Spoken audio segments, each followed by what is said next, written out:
যুবক রুটি বানায় আর পরে আস্তাগফিরুল্লাহ, রুটির দলা বানায় পরে আস্তাগফিরুল্লাহ, খামির বানায় আর পরে আস্তাগফিরুল্লাহ, রুটি নিয়ে উনুনের ভিতরে চুলার ভিতরে সেকা দেয় আর পরে আস্তাগফিরুল্লাহ, দোকানদারের কাছে কেউ আসলেই সে রুটি দেয় আর পরে আস্তাগফিরুল্লাহ, ক্রেতার কাছ থেকে টাকা নিয়ে ক্যাশ বক্সে রাখে আর কি পড়ে, আবার রুটি বানানো শুরু করে আর কি পড়ে, খালি এইটাই পড়তেছে। ইমাম আহমদ ইবনে হাম্বল তো অবাক, কিরে এটা আবার কেমন যুবক, খালি আস্তাগফিরুল্লাহ।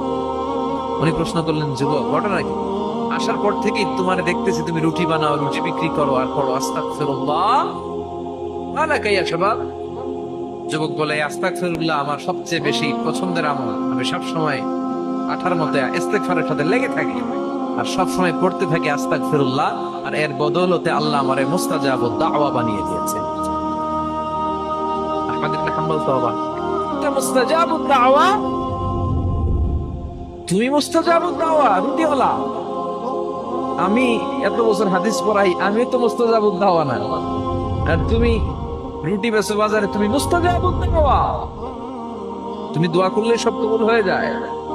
যুবক বলে, না আমরা মুস্তাজাবুদ দাওয়া, আমি আমার জীবনে যত দোয়া করেছি কবুল করে নিয়েছে কে? সব দোয়া কবুল করে নিয়েছে আল্লাহ, একটা দোয়া ছাড়া।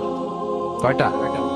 আহমদ ইবনে হাম্বলের কৌতূহল, কিউরিওসিটি আরো বেড়ে গেল, কি সব দোয়া কবুল হয়েছে একটা দোয়া ছাড়া?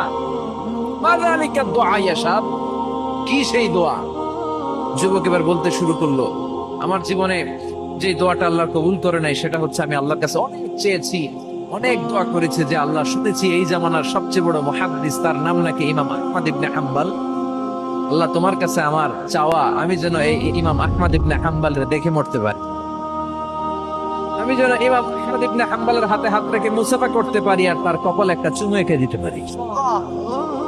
আহমদ ইবনে হাম্বল আবেগপ্রবণ হয়ে গেলেন, চোখের পানি ছেড়ে দিলেন, বললেন, যুবক তোমার এই দোয়াটাও কবুল হয়ে গিয়েছে। আহমদ ইবনে হাম্বলের দেখা সাক্ষাৎ পাওয়ার জন্য আহমদ ইবনে হাম্বলের বাড়িতে তোমার যাওয়ার দরকার নেই, আহমদ ইবনে হাম্বল তোমার দরবারে ছুটে এসেছে। আনা আহমদ ইবনে হাম্বল মুহাদ্দিসুদ দাহর, আমি নিজেই আহমদ ইবনে হাম্বল।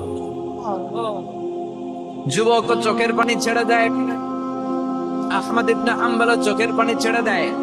যুবক চিৎকার মেরে ইমাম আহমদ ইবনে হাম্বলকে জড়িয়ে ধরে, হাতে হাত রেখে মুসাফা করে, কপালের মধ্যে চুমু খায় আর আল্লাহর শুকরিয়া করে বলে, ও ইমাম, আসলে এই দোয়াটাও আল্লাহ আজকে কবুল করে নিল।